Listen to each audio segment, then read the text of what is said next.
नमस्कार, आप सब कैसे हैं। आज हम चर्चा करेंगे 2026 तुला राशि वालों का कैसा रहेगा। तो सबसे पहले तो हम यही कहेंगे कि 2026 आपके लिए अत्यंत शुभ रहने वाला है। चाहे आपका व्यापार हो, चाहे नौकरी हो, चाहे शादी से संबंधित समस्या हो या पढ़ाई लिखाई से संबंधित समस्या हो। कारण क्या है वो भी हम आपको बताएंगे, पूरी जानकारी डिटेल में देंगे। वीडियो शुरू से लास्ट तक सुनने का प्रयास करना। निश्चित है एक एक ग्रहों के बारे में हम विश्लेषण करेंगे, स्पर्श ही करेंगे, क्योंकि ज़्यादा विश्लेषण लंबा वीडियो होगा, इसलिए हम ऐसा बोलेंगे कि आपको समझ में भी आ जाएगा और कोई चीज़ छूटेगी भी नहीं, ऐसा प्रयास करेंगे। तो देखिए, आपकी राशि है तुला। मेष वृश्चिक कयो भौमा शुक्र वृष तुलाधिपा। आपकी राशि के स्वामी हैं शुक्र, और शुक्र देवता आपके विराजमान हैं पराक्रम भाव में, जिसको आप जीवन में मेहनत करेंगे। कभी कभी होता है कि हम मेहनत करते हैं लेकिन हमें सफलता नहीं मिलती है। तो देखिए, ये तृतीय पराक्रम स्थान पर विराजमान है। लग्न ये आपकी राशि के स्वामी हैं और यही हमें पत्नी सुख देते हैं, यही हमें संगीत प्रेमी बनाते हैं, यही हमें कला प्रेमी बनाते हैं। जब कहते हैं कि लग्न हमारा अच्छा होता है तो हमारे बहुत सारे काम बिना किए ही बन जाते हैं, ऐसा शास्त्र का मत है, ज्योतिष शास्त्र के विद्वान भी कहते हैं। तो आपका शुक्र तृतीय स्थान में बैठा है। शुक्र यह कहता है कि आप प्रयास कीजिए, मेहनत कीजिए, और मेहनत करेंगे तो उसमें पूर्ण सफलता मिलेगी। आपका भाग्य तो अच्छा है लेकिन हमें कर्म करना होगा। और वहीं पर अब हम चर्चा करते हैं जहाँ पर आपके शुक्र देवता जो आप एक सरल भाषा में कहें तो एक पत्नी के भी एक देवता माने जाते हैं। जहाँ पर हमारी लड़ाई होती है, झगड़े होते हैं या पत्नी से विवाद होता है, तो यही सब कुछ होता है। यदि हमारा शुक्र अच्छा होता है तो हमारी पत्नी से अच्छे मधुर संबंध होते हैं, प्यार से हमारा जीवन कटता है। तो शुक्र देवता हमारे जीवन पर बहुत कुछ करते हैं एक कुंडली के अंदर में। तो वहीं साथ में पराक्रम भाव में ही शुक्र विराजमान है। सूर्य जो ग्रहों के राजा हैं वो भी विराजमान हैं। आप देखिए, सूर्य ग्रहों का राजा है। यदि इस देश का राजा कुछ करना चाहे तो निश्चित है कि हम यदि मेहनत करते हैं और हमें किसी का साथ मिल जाए तो हमारे जीवन में बड़ा बदलाव आता है। यहाँ पर आपको अभी तक यदि आप मेहनत करते थे और उतनी सफलता नहीं मिलती थी, तो अब निश्चित है कि आप मेहनत करिए, सफलता अपने आप मिलेगी। आपको किसी से कहने की ज़रूरत नहीं पड़ेगी। सफलता अपने आप चिल्ला कर लोगों से बताएगी कि इस वर्ष आपका बहुत अच्छा है। यह वर्ष आपको क्या चीज़ें मिलेंगी हम बताते हैं। प्रथम नंबर, आपको भूमि, आपके पास मकान नहीं है तो इस वर्ष आपको मकान भी मिलने के योग बन रहे हैं।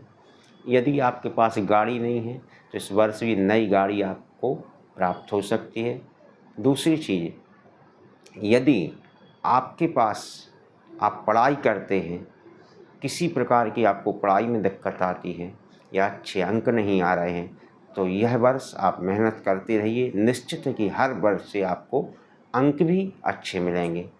तीसरी बात, यहाँ पर आपके पत्नी से अच्छे मधुर संबंध भी बनेंगे और यह वर्ष आपके परिवार को लेकर के, माता को लेकर के, पिता को लेकर के बहुत अच्छा जाएगा, ऐसा मुझे लग रहा है।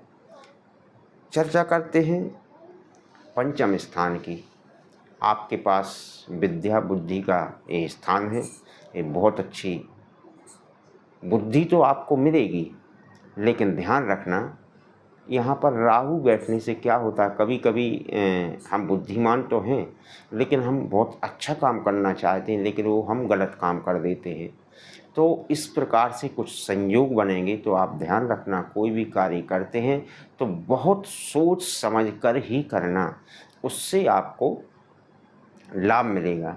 यदि आपकी संतान इस वर्ष जन्म लेती है तो ध्यान रखना, क्योंकि राहु पंचम में विराजमान है। ये संतान का स्थान भी माना जाता है। इससे बहुत सी चीज़ें प्राप्त होती हैं हमें। बुद्धि भी यही स्थान से प्राप्त होती है, संतान भी प्राप्त होती है, बहुत सारी चीज़ें प्राप्त होती हैं। तो संतान जन्म लेगी तो उस पर भी हल्का सा राहु का प्रभाव पड़ सकता है। इसलिए हम यही कहेंगे कि राहु की आराधना करती रहिए, तो ना तो आप पर प्रभाव पड़ेगा, ना आपकी होने वाली संतान पर कुछ प्रभाव पड़ेगा। यदि आगे चलते हैं, आप नौकरी से संबंधित परेशान हैं, तो 2026 जनवरी में आपको अच्छे योग बन रहे हैं और 2026 आपके लिए लकी साबित होगा, ऐसा मुझे भरोसा है।